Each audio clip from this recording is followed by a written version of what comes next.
Okay, I'm recording. Go ahead and tell your story. Okay, well, basically I got pulled over for speeding, and I don't know, I gave the officer my license registration, like what he asked for. So he comes back telling me that I didn't have valid insurance, which I gave him proof that I did have valid insurance. He kept saying I didn't. My car needed to be impounded.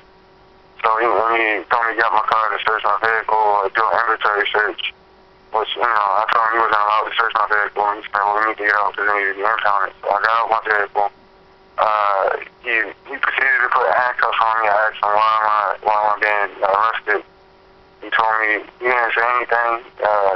They basically threw me against the car, and I tried to turn around. And two other cops that came, they basically tapped when he turned around. And next thing you know, I was being locked up. My car was being impounded, and I wound up being arrested. I guess driving without insurance. And at the time, they found empty containers of what they so-called marijuana, which wasn't any marijuana in my car whatsoever. And they tried to say I resisted arrest and I felt so bad off of water. So I was basically charged with marijuana, possession of marijuana, resisting arrest, and federal bail off of water. Well, the next day I went to hire an attorney, and he basically told me that he said all the accusations against me was false. He was gonna get me off. I wasn't facing any jail time, and I gave him $2,000 to fight the case.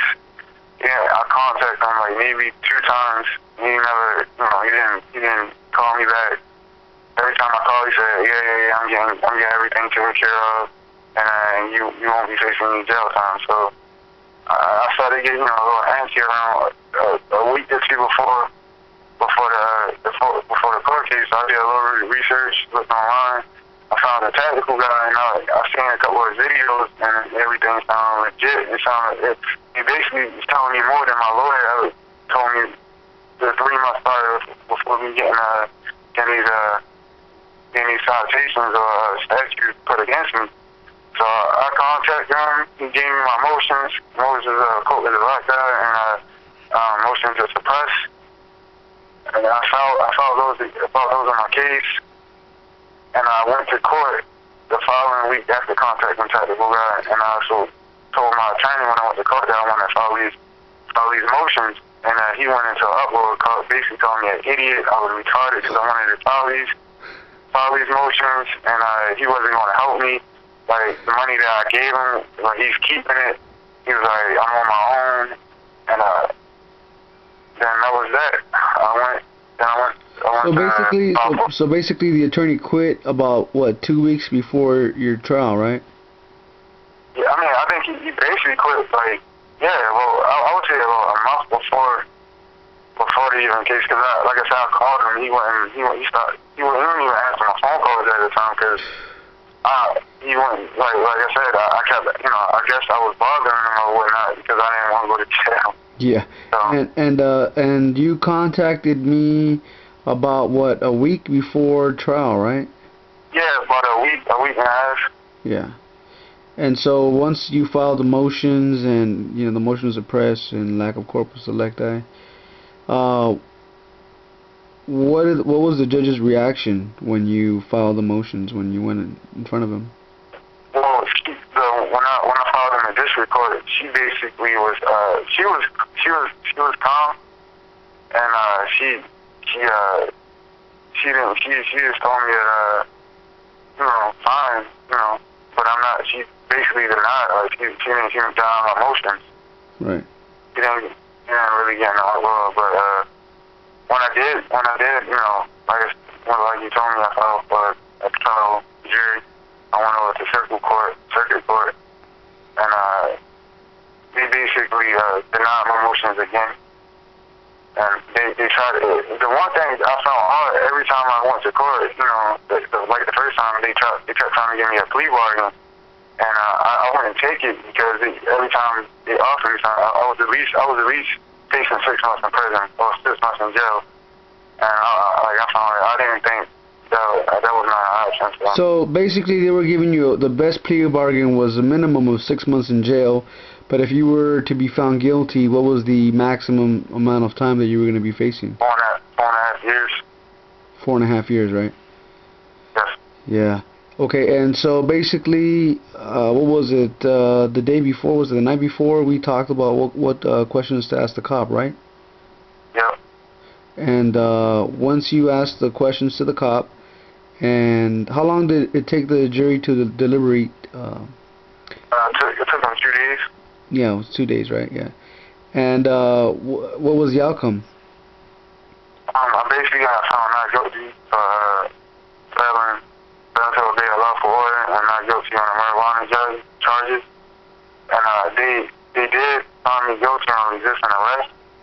But it was, I think, like speaking to you, I think it was my fault because I really didn't get a chance to study a little bit more. As I said, if I had another week's time to prepare for the case, I would have definitely nailed them. Yeah. But I took the probation or what have you, and right now they basically gave me 18 months of non-supervised probation. So basically, the outcome was you were found guilty, and for one of the charges, which was resisting arrest, and they found you not guilty. Yeah, I got found guilty for one of the 2 charges. Yeah, which was the weakest one, anyways. And yeah. What they gave you was 18 months unsupervised probation. Yeah. And so now, what do you think you're gonna end up doing with your attorney there? Well, like you and me discussed, I'm gonna go at them for the money that I paid him because he basically quit and he didn't do anything on my behalf. Now, how many motions did he file? Did he even file a motion? No, nothing. I don't know if he didn't file anything. So, what do you recommend to people that are thinking of getting an attorney that have time and, are able to go to a law library? I think, if you got charges or something, I wouldn't recommend you get an attorney. I would recommend people to come to you or, check out your videos, do a little research on their own. And everything they're doing is basically to what I know on my behalf is illegal. Like they don't have any right to do anything, to me. So if you do have the time and the resources, I would go about seeking out knowledge for yourself and not just hiring an attorney because they're just to screw you over. Even the cop told me when he was locking me up, he said that he was going to have a bail with my attorney. Like he enjoys locking people up and sending clients over to the attorney because they all in cahoots. Yeah, they are working together, which is what I tell people, but a lot of them are not aware of that. Yeah, well, the DA, from the DA down to the attorneys that you are, they all, from what I've seen in my case, they're all in cahoots. I didn't realize it until I got in trouble. I thought, like everybody else would think, you hire your attorney will help you out and fight your case, but that's not the case. They're just trying to stuff money in their pockets, along with the officers, and the whole system basically being a beast. So I will fight it. It seems scary, but once you go through it, it's very liberating. You'll be surprised on the outcome because, in my case, everything was illegal. Even when I got charged for it, if I had time, like I said, a little bit more time, I definitely could have beat the case. I just didn't have enough time, and like I said, I was a little wary about everything. But I would recommend people come talk to you, or do a little research and see what they can do on their own, do not hire an attorney because they're not there to help you out. If there is, it's too many far in between. I want to go about it that way. Yeah. Yeah, well, man, thanks for making the video with me and for letting others know how attorneys can basically do nothing for them. Not all attorneys are like that, of course, just so everybody knows. There's a lot of good attorneys out there, but I think there's more bad attorneys out there than good, just like anything else. So, I'm going to stop the video now, and thanks again, okay?